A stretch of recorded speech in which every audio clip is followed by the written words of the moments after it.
Assalamualaikum warahmatullahi wabarakatuh. Perkenalkan, saya Nurin Salna, kelas 4C, salah satu mahasiswa Prodi Pendidikan Agama Islam di Perguruan Tinggi Universitas Muhammadiyah Makassar. Untuk kesempatan kali ini, saya akan uraikan materi yang berjudul Mampu Menganalisis Potret Pendidikan di Indonesia, Hasil Kebijakan Orde Baru di Reformasi. Untuk lebih lanjutnya kita lihat videonya. Mampu menganalisis potret pendidikan di Indonesia, hasil kebijakan Orde Baru dan Reformasi. A. Gambaran umum pendidikan Islam era Orde Baru dan Reformasi. Adapun perbincangan yang dihadirkan tentang Orde Baru tentunya cukup menarik diperhatikan. Tidak dipungkiri lagi, naiknya Orde Baru ke tampuk kekuasaan diakibatkan ketidakpuasan rakyat terhadap Orde Lama. Dalam hal ini, dinamika perubahan yang dilakukan oleh Orde Baru tidak hanya terlihat dalam aspek ekonomi, sosial, dan politik. Lebih dari itu, dalam soal pendidikan, Orde Baru sepertinya pawai dalam mempengaruhi opini masyarakat terhadap sistem pendidikan Islam di Indonesia. Semenjak Orde Baru menggantikan kekuasaan Orde Lama, sebenarnya Orde Baru telah mendapat dukungan dari kelompok-kelompok organisasi Islam yang bangkit setelah Soekarno lengser dari kekuasaannya, karena mayoritas dukungan dari umat Islam, maka keberhasilan Orde Baru menggantikan Orde Lama ini menjadi salah satu penentu dalam menjaring dukungan rakyat. Dari hal tersebut, Orde Baru belajar bagaimana menggalang kekuatan politik. Maka Orde Baru lebih menekankan pada bidang ekonomi pembangunan yang pragmatis, non-sektarian, dan memberikan komitmen pada ideologi resmi negara, yaitu Pancasila. Pada masa Orde Baru disebut juga sebagai Orde Konstitusional dan Orde Pembangunan, yakni bertujuan membangun manusia seutuhnya dan menyeimbangkan antara rohani dan jasmani untuk mewujudkan kehidupan yang lebih baik.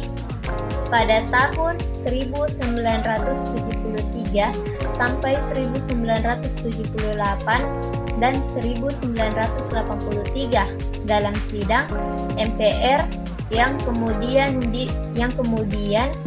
menyusun GBHN.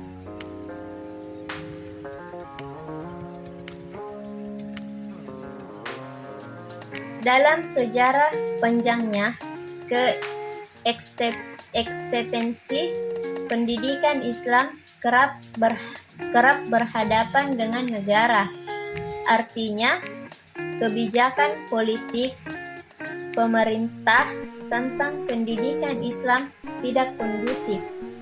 Era 70-an, Orde Baru membuat kebijakan surat keputusan bersama 3 menteri yang secara formal. Keputusan bersama 3 menteri yang secara formal sudah memberi pengakuan kesetaraan pendidikan Islam di era Orde Baru. Pada level tertentu telah menempatkan pesantren dalam posisinya menjadi lebih modern, baik dalam segi penyelenggaraan maupun fasilitas pendidikannya.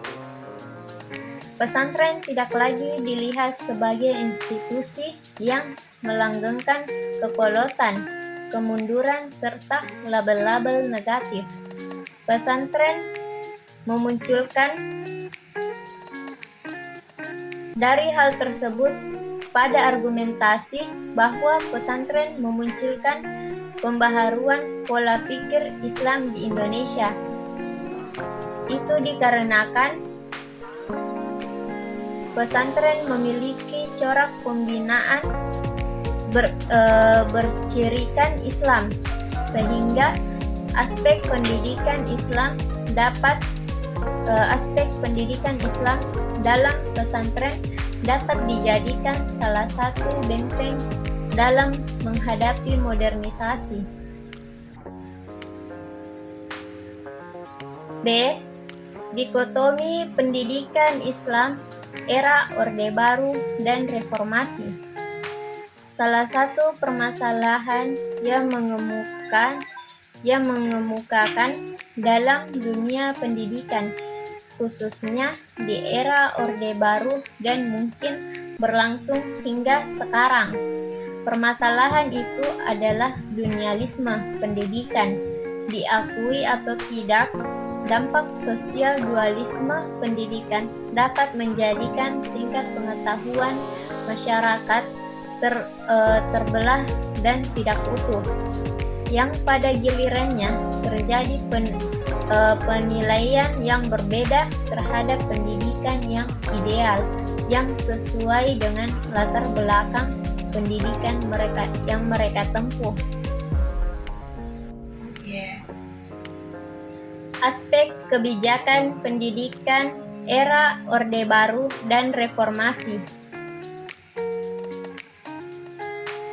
Dikotomi sistem pendidikan merupakan kesinambungan sejarah, baik sejarah umat Islam pada khususnya maupun sejarah bangsa Indonesia pada umumnya. Di samping itu, wacana dikotomi pendidikan juga menguat kembali akibat gejolak politik nasional yang bermuatan ideologi tertentu. Dari zaman sebelum kemerdekaan hingga pasca kemerdekaan telah terjadi perseteruan politik antara kelompok nasionalis sekuler dan nasionalis religius atau Islam. Dunia kelompok yang berserbangan visi ini saling berebutan pengaruh untuk menaklukkan dan sekaligus menguasai sistem konstitusi negara. Akibatnya, masing-masing berusaha melegitimasi ideologi tertentu. Di antara sekian banyak tujuan pendidikan Islam dikemukakan para ahli. Salah satunya, Nizar menjelaskan bahwa tujuan pendidikan Islam bukan saja diarahkan menjadi manusia dalam bentuk mengamalkan ajaran beragama dan berakhlak mulia, melainkan juga mampu mengembangkan seluruh potensi yang dimilikinya. Potensi yang harus dikembangkan terutama aspek fisik, psikis, dan intelektual, kepribadian dan sosial sesuai dengan tuntutan kehidupan, kemajuan ilmu dan budaya, perkembangan masyarakat, serta harapan ajaran Islam itu sendiri, terutama dalam menjadikannya mampu menunaikan tugas sebagai khalifah dan insan yang mengabdi kepada Allah Subhanahu wa Ta'ala. Itulah tadi akhir materi yang telah saya sampaikan. Kurang dan lebihnya mohon dimaafkan karena kesempurnaan hanyalah milik Allah Subhanahu wa Ta'ala. Saya Nur Insana, sekian dan terima kasih. Billahi fisabilil haq fastabiqul khairat. Assalamualaikum warahmatullahi wabarakatuh.